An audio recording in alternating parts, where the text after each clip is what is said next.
Hey, I'm Shay Keister, and I'm your host for the Casual Cattle Conversations podcast, the beef producer's place to explore new management practices. Thanks for tuning in, and welcome to the community. Hey folks, are you looking for another revenue source for your operation, but get stressed out at the thought of taking on another task or business? If this is true, I'd encourage you to look at partnering with Land Trust. Land Trust is a business that connects landowners with recreationalists that want to hunt, fish, hike, camp, stargaze, take ag tours, or anything else you can dream of. They take care of the listing, promoting, and work you, quite frankly, don't have time for, but you still get to enjoy the extra revenue. The best part about this program, if you are a landowner, is that you still maintain 100% control of your land, who is on it, and when they are on it. Learn more by going to landtrust.com/cattleconvos. That link is in the show notes. Alrighty, folks. Thank you for joining me for another episode of Casual Cattle Conversations. It's Shay here, and today we will be visiting with Berger about reducing feed waste. And I know some of you who might be in more southern parts of the country, you have the ability to graze more months out of the year than those of us up north. But regardless, anytime you have to feed hay or a totally mixed ration to those cows or any feed resource, we want to make sure that we are maximizing that, because we do know that feed cost can be one of the biggest input costs for cow-calf producers. And so Aaron's going to provide tips to help us be more efficient on that front. Now, before we dive into the episode, I do want to let you know that if you are looking for more free resources about cattle management, you can sign up for my free weekly newsletter. Go to my website, casualcattleconversations.com, and hit subscribe to Ranching Resources. And from there, you can get information sent to your inbox every week. With that, let's visit with Aaron. Well, Aaron, thank you for joining me on the podcast today. I know I enjoy listening to Beef Watch and hearing what you get to share there. So I'm excited to have you on this podcast as well. And we are going to be talking about reducing feed waste and just being more efficient with our resources, because we all know that input costs are high, and even with good cattle prices, we still need to be looking at reducing input costs wherever we can. So before we dive into that, would you share with the listeners today a little bit about who you are and what you're doing in the beef industry? Sure. So I'm Aaron Berger. I work for the University of Nebraska-Lincoln as an extension educator. I'm based in the South Panhandle. My office is at Kimball, but I really serve all of the state, and I would say surrounding states as well. You mentioned the Beef Watch podcast, and a lot of people listen to that, not only in Nebraska, but all over the United States and around the world. So I'll get questions from people from a lot of different places, other countries sometimes, based on podcast information. So the time we live in, really, information and the access to it is one of, I think, the really cool things about the time we live in, because it's just the availability of information. A little background on me: I grew up on a seed stock operation. My parents raised hybrid bulls or composite bulls, however you want to view that. Went to the University of Nebraska, got an undergrad degree from there. While I was there, I did some time in a feed yard in Texas. And I wasn't saying that like a prison. It was a good experience, but spent some time in Texas in a feed yard, worked on a major corporate ranch in Nebraska for a while, went to Colorado State, where I got a master's degree in beef cattle management systems. And so kind of a unique master's where I got to design my own program. But basically, for your listeners, if they've ever heard of case studies, Harvard Business School type case studies, I basically wrote 3 of those based on 3 actual ranches, where we looked at the ranch and looked at issues they were facing, put it together in a case study, and then they use that as a teaching tool with upper level classes there. And also the King Ranch Institute uses that as some of their master's program there. From there, I went and managed the Laster Ranch, which is a foundation of the Beefmaster breed in Colorado. Also, they had an all natural grass fed beef business. And so we were marketing beef mail order through shipping, and also through health food stores and directly to consumers. So I really have had a wide experiences with that. I was there 3 years and then came to Nebraska. So I've been with Nebraska Extension for, I guess, a little over 19 years. Part of my time here also, my wife and I leased a ranch for a while. We had about 150 cows, irrigated grass, leased corn stalks, leased pasture from a number of people, leased cows. So can identify with that piece. And then due to some family health issues, I've just been with Extension now for the last 10 years. So as I guess not having another side ranching enterprise. So that's kind of my background, a little bit of what I do. And Right now, my focus is primarily on working with ranchers on forage and range related questions, cow calf economics, looking at some marketing risk management things. I guess I feel like I'm fortunate having a broad background that I think I can approach things utilizing a systems approach, understanding parts of the pieces that come together. And so that's what I do now in my current role. You do have a wide variety of experiences, and I always enjoy it when I'm interviewing people who do have those wide variety of experiences because they can look at things with that big picture systems approach. So, as we dive into this conversation, I mean, right off the bat, when we're talking about feed waste and feeding cattle, what are the economic implications of having excess feed waste or just not being efficient with our feed resources in general? Yeah, this is one thing that really gets your attention quickly. Just sit down some time and think about the price of hay. So right now, Nebraska, for any type of decent hay, we're looking at 180 a ton here in Western Nebraska. So, if I'm wasting 20 to 30% of that, think about $180 a ton hay. If from the time I purchase it till I actually get it into the belly of the cow, if I lose 30%, that $180 a ton hay basically became $240 a ton hay actually into the belly of the cow. That is a huge deal. And so feed waste is big, whether it's not just the feed that's wasted when we go out and deliver it to the cow, but depending on where you're at listening to this podcast, parts of the country really deal with a lot of hay deterioration from the time they put it up, just in, what happens naturally with rainfall and things like that. Well, if we're thinking about things like corn silage, we're at a time of year where people are harvesting that, minimal good management corn silage is you're going to lose 15% of dry matter in a very well managed corn silage pile. If it's not managed well, we can get up in that 30-40% area. So it's a significant thing, and being able to understand where and why waste is occurring is really important as you think about your harvested feed expense. So, before we dive into strategies for reducing feed waste, since you talked about how you like to look at things from a whole systems approach, how can producers start analyzing their current system and see where some of those problems may lie? Yeah, that's a great question. So I really am a believer in thinking about your operation from an economic perspective. If you're thinking about considering making change. So what I mean by that is sometimes we talk about things and we say, how do I value my costs? And, if you're not going to make any changes, then I just encourage you to track cost all the way through your system. So if I'm putting up hay, it costs me X amount to put up hay. That's what it costs to feed my cow, and, from a hay standpoint. On the other hand, if you said, okay, what if I looked at the economic value of that hay? So let's say I'll just pick a number. It costs you $100 a ton to put up hay, and it has a sale or market value of $200 a ton. Well, you only spent $100 a ton, but does that hay have value that's greater than what it cost you to put it up? Yes, it does. It's worth $200 a ton.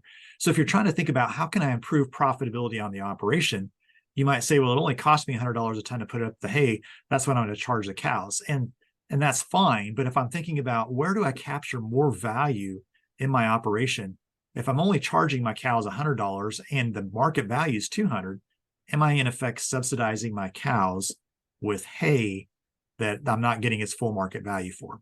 So I don't know if that makes sense, but I really encourage people to think about that. If I'm thinking about wanting to make my operation more profitable, then I need to look at the different pieces and say, what's the market value of the commodity or thing I produce?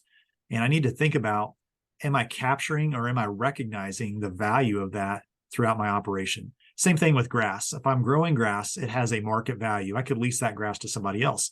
Now, if I own the land, I might say, well, I have to pay the taxes, which I do, and I have to, maintenance and upkeep on fences, water development, feed control, or weed control.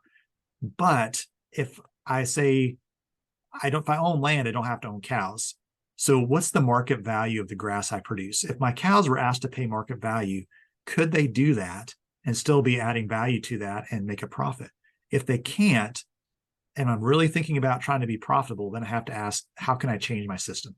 So that's a long answer to your question, but I really think if I'm thinking about making changes, I need to look at the economic value of the things I own, produce, and am I capturing that?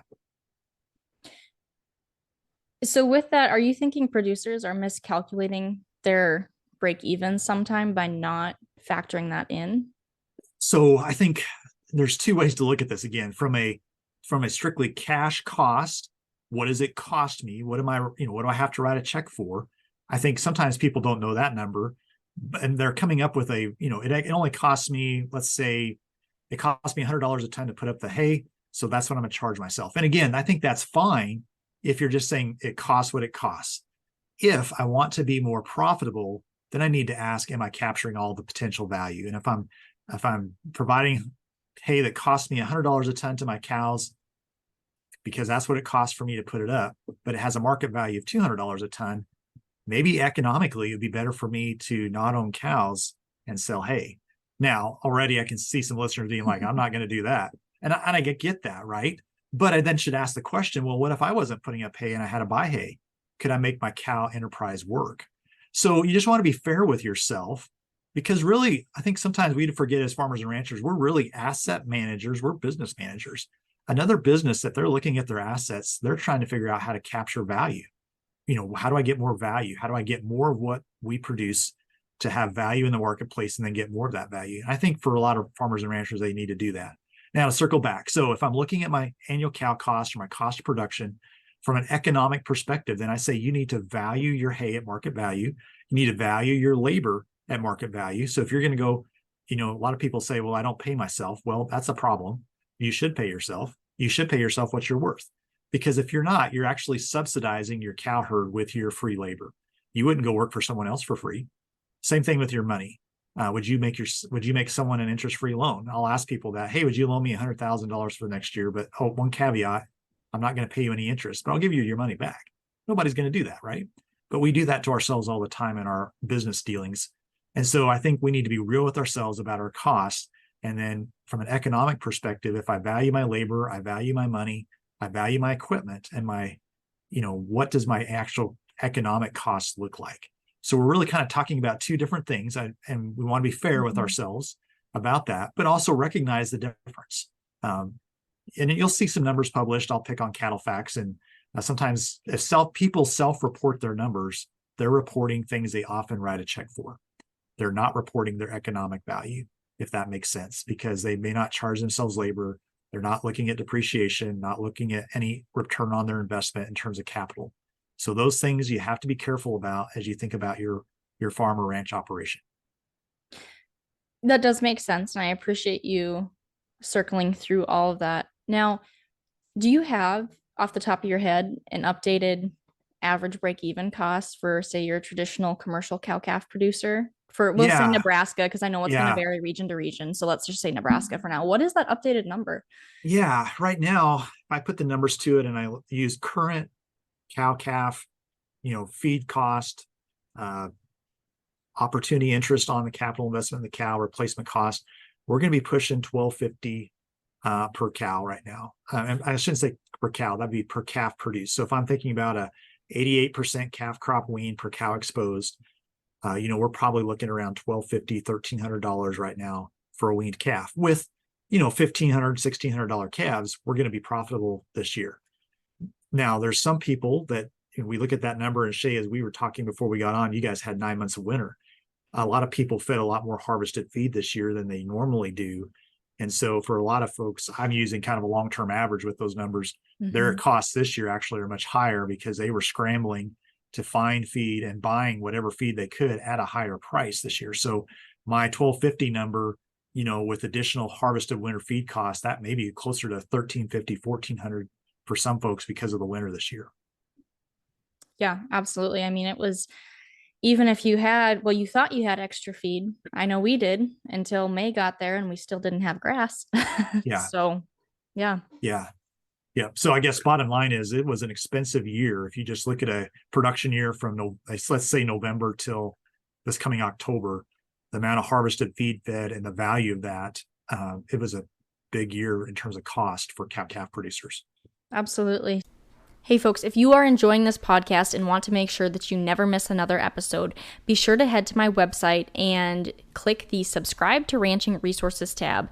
From here, you can sign up for my weekly newsletter and you will have new episodes and articles and industry news sent straight to your inbox every Wednesday. So you can go to my show notes and there will be a link there for you to sign up. So now that we've talked about the systems. Unless, is there anything else you want to talk about on the system side before we dive into tactics? Yeah, so I guess I would just circle back and say, as you think about this conversation or topic of harvested feed cost, I think you want to ask the question, does the system I have in place still fit with the cost today? And, I just go back, we look at how things have changed over the last 40, 50 years. Fuel, fertilizer, equipment, labor, those are major things in harvested feed. So it's not just the cost of the feed itself, but it's the cost of getting the feed to the cattle, delivering it. Those are all major expenses. And, we look at the inflation and what's happened with labor and equipment. Just go price a 120 horsepower tractor today compared to what it was 30, 40 years ago.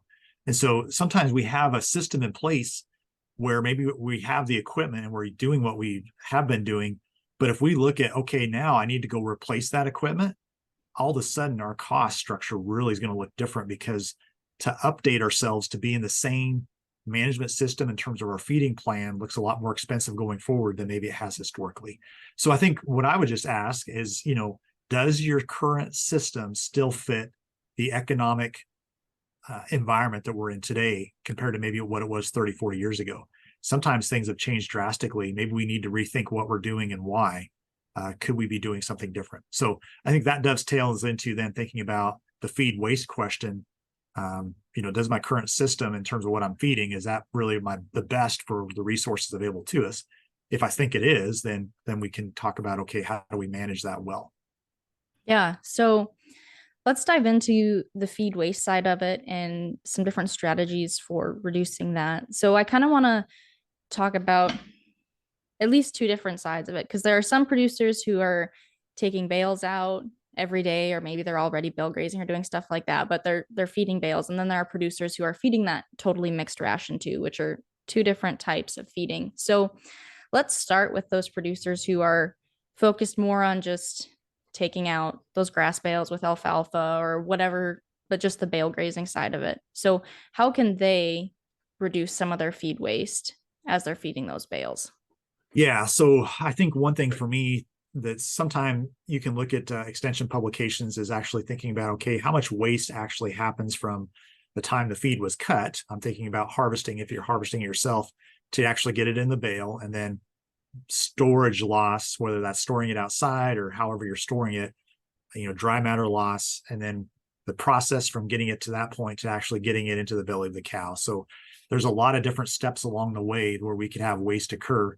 Most of us think about the waste that happens when we enroll the bale, put it through a bale processor, how much of what was in that bale when it was on the processor actually gets into the belly of the cow, or if we unrolled it, how much did we waste? So I think there's some different things to think about with that. I think also sometimes we have to recognize waste may have value. And what I'm thinking about here, Shay, is thinking about bale grazing, right? So we put bales out on a smooth brome, or, a wet meadow where we've got perennial cool season grass that can effectively utilize those nutrients. We may have higher amounts of waste, but that waste may have value because we can capture those nutrients effectively to grow more grass. So just our conversation about waste, I want to be careful too, because sometimes waste can have value.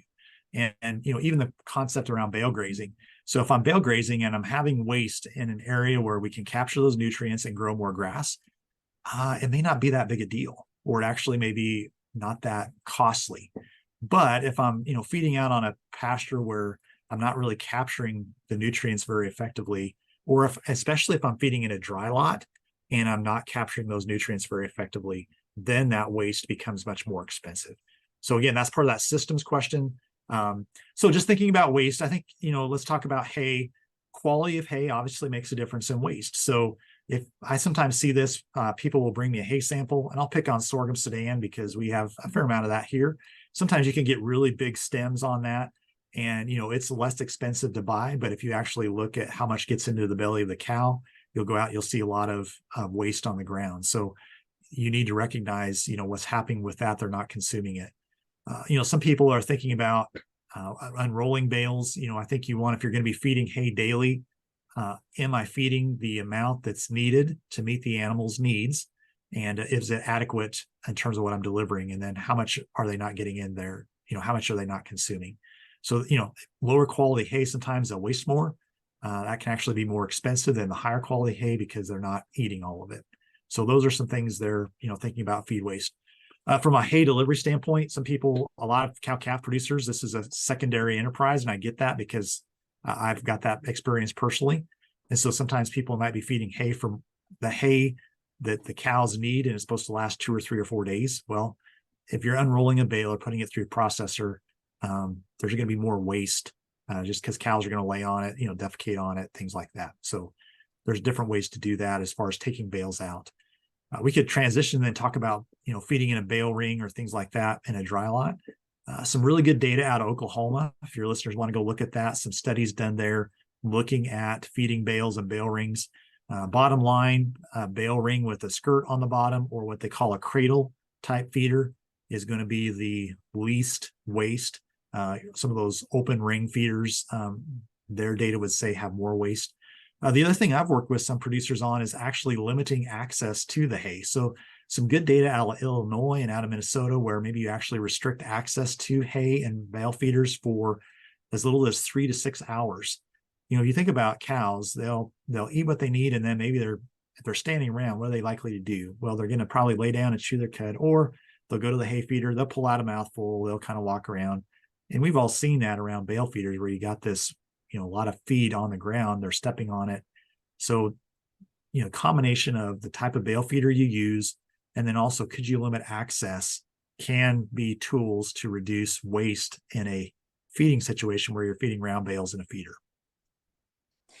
Is there anything else you want to touch on from the dry lot perspective for those feeding with hay rings? Yeah, so I think if you're feeding with hay rings in a dry lot, also just recognize that, what's the type of feeder that I'm using? Second, could I limit access to those feeders and have that help me? And some people might be like, that sounds like a lot of work. Well, there's some things now with like time release gate latches, things like that. And, there's some people who put cows onto hay at night, especially if you're calving because there's some data that would say that if you put cows on feed at night, they're more likely to calve in the daytime. So there's some people who do that, but just think about your strategy with that. Is there a way you could set up a system that you could reduce waste with the type of hay feeder you use or with limiting access? The other thing is for some of the people I work with, we're using a combination of bale rings, but then also providing some supplement in a bunk where we might have the bunks in a separate pen. And so the bunks are actually the attractant to pull the cattle away from the hay feeder and then lock them up there for the rest of the day till we go back to feed. So maybe I'm feeding a little grain to complement the hay I have, or I'm feeding some distiller's grains or, something else as a protein supplement.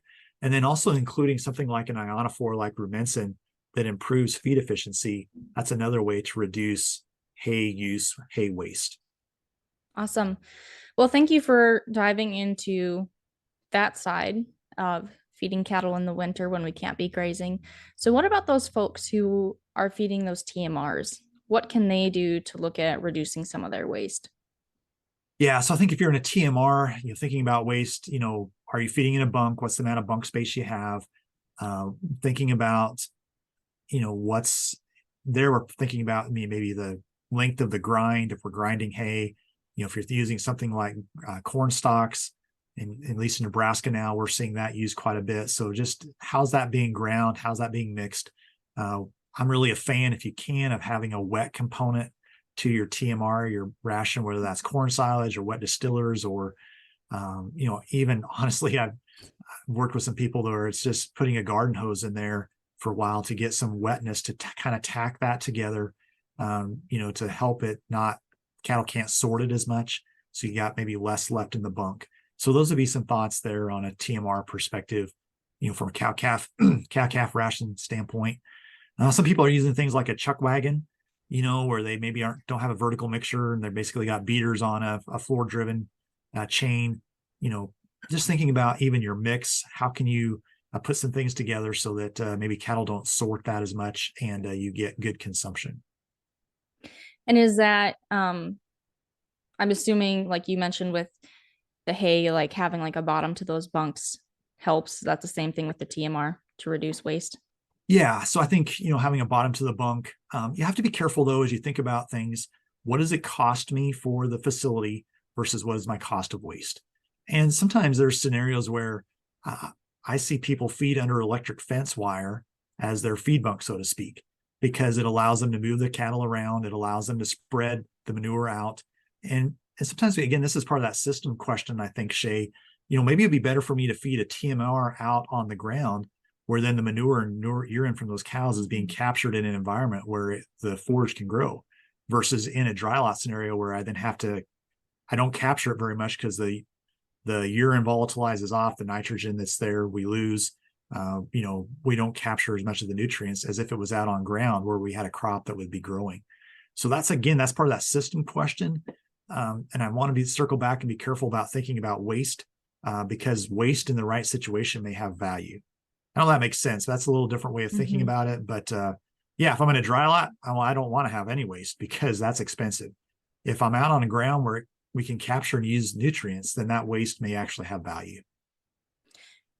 So, you mentioned opportunity costs of the facility versus the waste. What's going to cost you more there? What about the amount of labor and time people are putting into their feeding each day?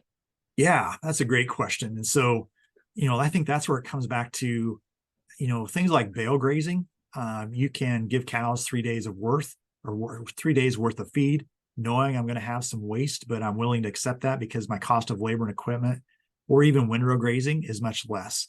And so sometimes that looking at the cost of equipment and labor versus the cost of the waste, sometimes I may be willing to accept more waste because the cost of going out and feeding and the labor associated with that is more expensive than the waste that I would have by giving the cows a couple of days worth of feed. Or it's also using things like temporary electric fence, where maybe I go out and put a bale processors through, but I only give the cattle access to 1 day's worth, and then I have a gate that I can open and give them access to the next day or third day. It's just trying to be creative, thinking about how can I limit my labor and equipment use because those are expensive, and then how can I try to use some things that are not expensive to give cattle access to things at a different time. I think those are ways to think creative about the labor equipment situation. But as you said, that's a big deal, especially where you're at. Starting a tractor when it's 20 below and going out, that's tough.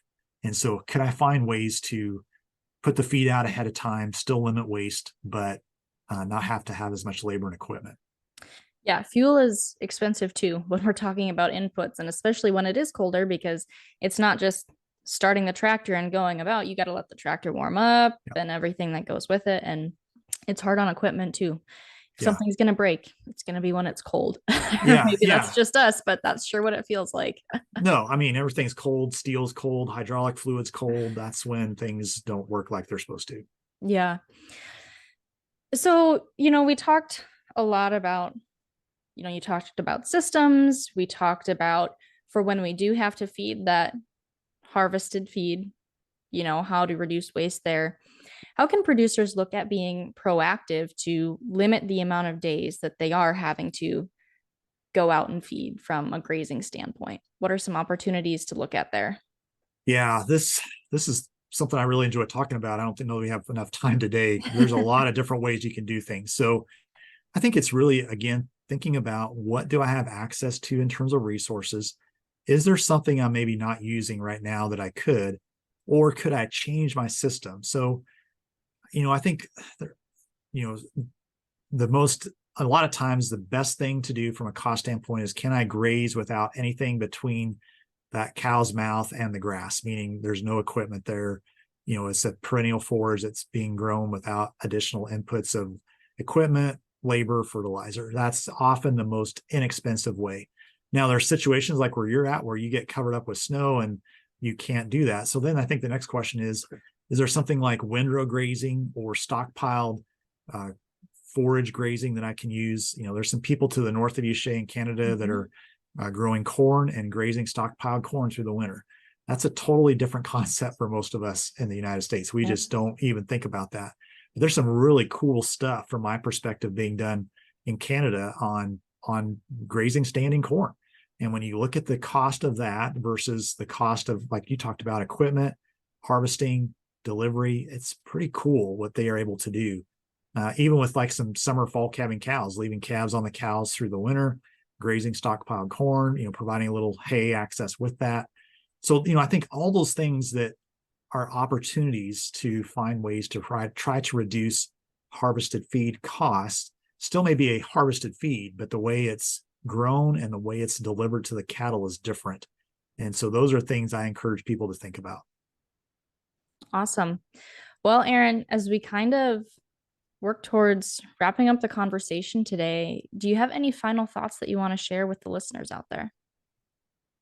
Yeah, I think I would just encourage people to really think strategically, think out of the box about their feeding system. And, I think I get caught in, well, what do we do last year or what do we do the year before? And we think about what we've always done and we're comfortable with that. And I understand that. But most of the opportunities in your operation are probably way outside of your comfort zone. And I know that seems a little odd, but there may be some opportunities to really make changes. And I heard a quote here recently. It said, if you want to make small changes, do different things. If you want to make big changes, see things differently. So I'd really encourage you to, if you're thinking about your system and you're not very excited about what your costs are and where things are at, just start throwing out crazy stuff about what could we do differently. It's going to be uncomfortable, but then say, okay, which of these are really maybe possibilities? Could we find someone who's doing this? Another producer, another operation. Let's go see what they're doing. When you actually go to someone's place, you talk to them, you see how it works, all of a sudden it starts to make it real. Maybe this is something we could do. And then try it on a small scale. Hey, we've been feeding for 5 months of the year, harvested feed. Could we try to figure out a way to shave a month off of that this year? What could that look like? How could we do that? And so let's do that this year. Okay, how did that work? What went well? What didn't go well? What could we do? And so you just start taking some small bites to see what you could do with your feed cost. Those are things I'd really encourage. I think nobody that I talk to thinks labor, equipment, fuel, and harvested feed is going to get much less expensive. I mean, we'll see some market prices go down, but in reality, nobody I talk to says, boy, I think we're going to see $50 a ton hay again. I don't think so. At least not where I live. That's not going to happen. And so I think let's just talk about if we really think things are going to get more expensive from a harvested feed standpoint going forward, how can we get ahead of that a little bit and strategically think about that for our operation? All right. Well, Aaron, thank you for taking time out of your day to share your knowledge and experience and thoughts with the listeners out there. I really appreciate it. Yeah, it's my privilege. And, my contact information is online. If people have questions or they want to talk about a system or looking at, what's it cost me, be happy to visit with them, talk about their ration, talk about costs, look at strategies. That's something I really enjoy doing and part of my role with Nebraska Extension. And that's a wrap on that one, folks. Thank you for tuning in today and joining in on the conversation. Be sure to take this a step further and take the advice you learned and implement it on your operation. If you want to have a conversation about it, head over to my social media and send me a DM by following @CattleConvos and connecting with me there. Have a great day.